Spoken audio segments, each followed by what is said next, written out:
Hello again, and welcome to this second video. My name is Terry Fairchild. I'm a registered corporate coach and a strategic partner with Profiles International, and I focus on the area of succession planning. So a really important part of succession planning is in the selection or development of people to fill critical positions. And so there's a really great three-piece puzzle that helps us with that process. And those three pieces are skill fit, company fit, and job fit.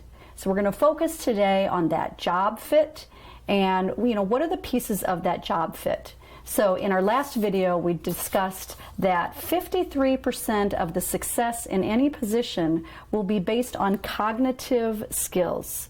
So that's the focus of today's video, is what are the elements of the cognitive skill area. And today we're going to start with learning index. So what is the learning index?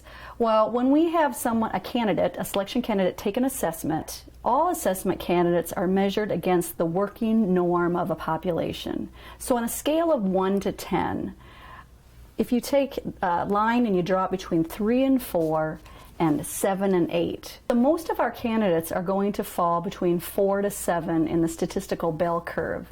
And so it's in the areas of 1, 2, and 3, and 8, 9, and 10 where those candidates, where those higher numbers or those higher scores are really going to stand out. So let's move into a practical example, and let's just talk about one area and really make sense of this whole statistical bell curve. So if we look at the learning index, what is the learning index? Well, first of all, the cognitive score in an assessment is not an IQ test, and high scores aren't good and low scores aren't bad. It's not about right or wrong or high or low. What it's about is about job fit. So when we look at learning index, we're looking really at the capability, how quickly can this person learn or ramp up in this position. People with lower learning indexes prefer time to think through things. They're deliberate in their approach to learning new skills.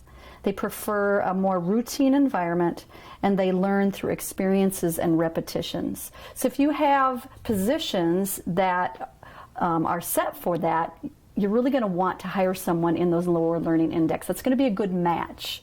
If you look at the very high extremes of higher learning indexes, people with a high learning index, they adapt quickly in fast-moving environments. They're effective communicators of complex ideas, and they're just fast learners. So again, we look at positions, most people are going to fall between a score of 4 to 7, and you're going to notice that people with 8, 9, and 10, they're going to need to be challenged.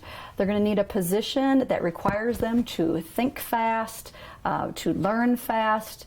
Those lower learning index scores are going to like more routine, more repetition, on the job training.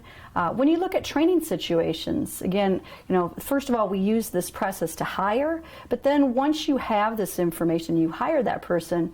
An assessment should be used to continually challenge and try to develop performance. I'm always an advocate of really challenging that person, giving them very challenging situations, projects, to let them be where they are, to help them really use those skills that they have. So if we summarize the learning index, most people, or 68%, are going to fall between 4 and 7. Lower learning indexes are going to like a more repetitive approach and smaller information bites.